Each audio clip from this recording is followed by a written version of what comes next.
Well, folks, it looks like the drums of the trade war are beating once again. Only this time, they're louder and more ominous than ever before. It's like someone replaced the snare drum with a terrified stockbroker and the cymbal with a crashing economy. Buckle up because this ride is about to get bumpy. Once more, the global economy finds itself tangled in a high-stakes trade battle. A delicate dance of tariffs and sanctions that could very well send us spiraling into a full-blown financial crisis. It's like watching a tango, but instead of passionate embraces, it's two economic superpowers tripping over each other's feet, threatening to take the entire dance floor down with them. And as expected, this all began with a certain someone who has a knack for tweeting and a, let's say, questionable understanding of international trade. That's right. President Donald Trump has imposed a 10% tariff on imports from China and a 25% tariff on goods coming in from Canada and Mexico, sparking major economic ripples. Think of it like throwing a brick into a still pond, except the brick is made of tariffs, the pond is the global economy, and the ripples are waves of economic uncertainty. That 25% tariff on imports from Canada and Mexico? Yeah, that's hitting car manufacturers hard, right in the wallet.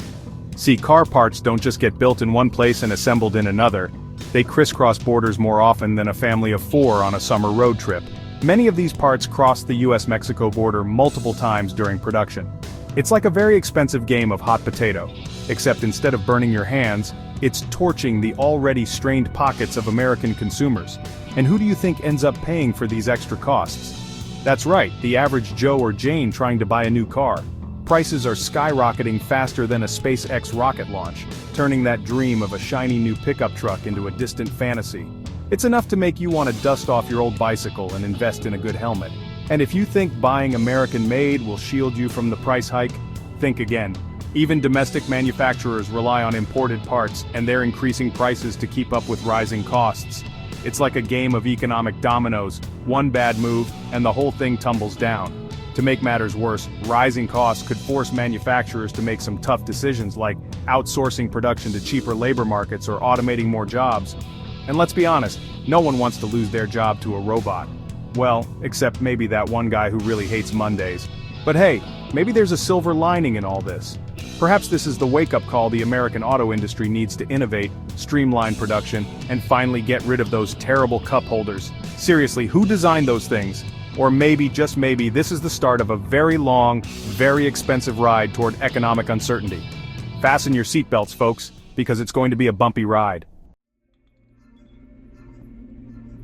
Remember those elements you barely paid attention to in high school chemistry class? The ones with names like neodymium and dysprosium that sounded like they belonged in a science fiction novel? Well, they're back, and they're about to become very important. See, China dominates the global supply of rare earth metals, controlling about 80% of production. They're basically the Saudi Arabia of these obscure yet essential elements, and they know it. They're sitting on a gold mine, or rather a rare earth metal mine, and they're not afraid to use it as leverage. So, what happens when you control something the world desperately needs? You weaponize it. In retaliation for the US tariffs, China is limiting exports of rare earth metals, a move that's already sending shockwaves through tech industries.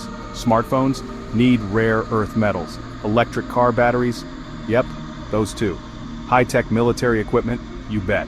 And with supplies suddenly squeezed, you can expect production delays, disrupted supply chains, and skyrocketing prices. Imagine your next iPhone costing twice as much, or your Tesla being delayed by 3 years. That's where we're headed. It's enough to make you want to dig out your old Nokia brick phone and invest in a really good pair of walking shoes. But maybe, just maybe, this is the wake-up call the US needs to stop relying so heavily on one country for essential resources. Because let's be real, building your entire tech industry on Chinese exports is like constructing a house on a foundation of jelly. It's unstable, and it's only a matter of time before it collapses. And when that happens, we'll all be wishing we'd paid more attention in chemistry class. Chapter 3. The semiconductor crisis just got worse. Remember that global chip shortage that had people waiting months for new phones, laptops, and cars? The one that made finding a PlayStation 5 feel like winning the lottery?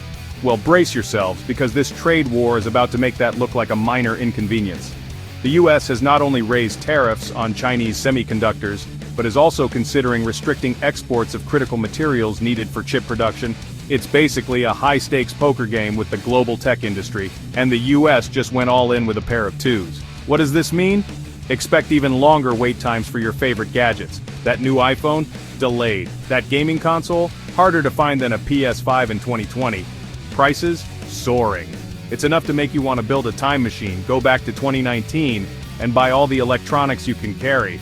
But then you'd have to explain to 2019 why you're hoarding electronics, and trust me, no one wants to have that conversation. The semiconductor industry thrives on collaboration, not economic decoupling.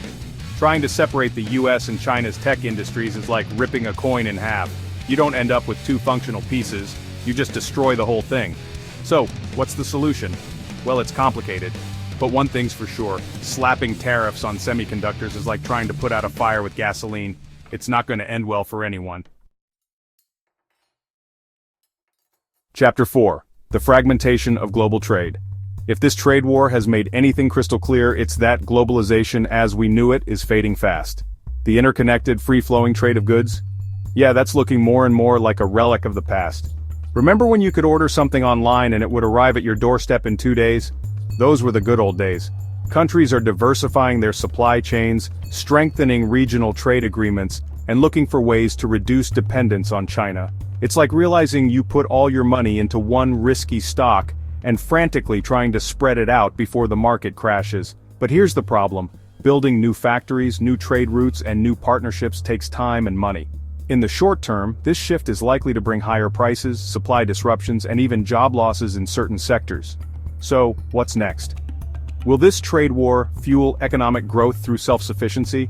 Or will it push industries into deeper crisis? Will we come out of this stronger, or slide back into economic isolation? Only time will tell. But one thing's for sure, this fight is far from over. And the stakes couldn't be higher. It's not just about iPhones and cars anymore, it's about the future of the global economy. Outrow the uncertain future of global trade. So, there you have it. A glimpse into the chaotic world of trade wars and their far-reaching consequences. It's enough to make you want to bury your head in the sand, but unfortunately, that won't make the problem go away. The decisions made by world leaders in the coming months and years will have a profound impact on all of us. So stay informed, stay engaged, and let your voice be heard.